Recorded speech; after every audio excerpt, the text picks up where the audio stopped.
Hello everyone, Assalamu alaikum. How are you all? I hope you are well.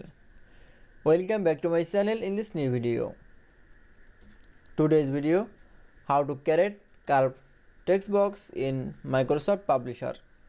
So get ready started. At first open your Publisher document. In this video I will show create a curved text box. Now go to the insert menu option. Now for click. Then click for a shape option. Now click for oval shape. Now draw a oval shape.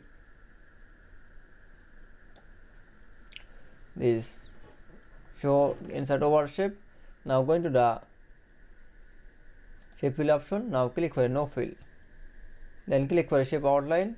Now click for a widget option. Now click for a then we show. Now click for mouse right button option. Then click for a add text. Now write out text.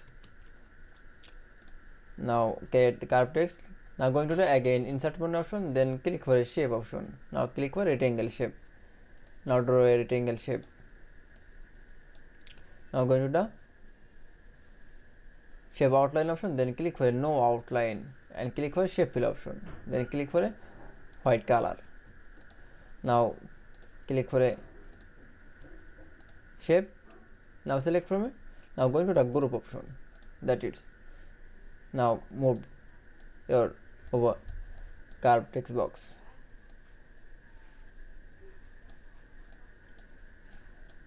That is. Then we show create curved text box in Publisher document is very easily. I hope to enjoy the video. Please like, comment, share and subscribe my channel. Thanks for watching.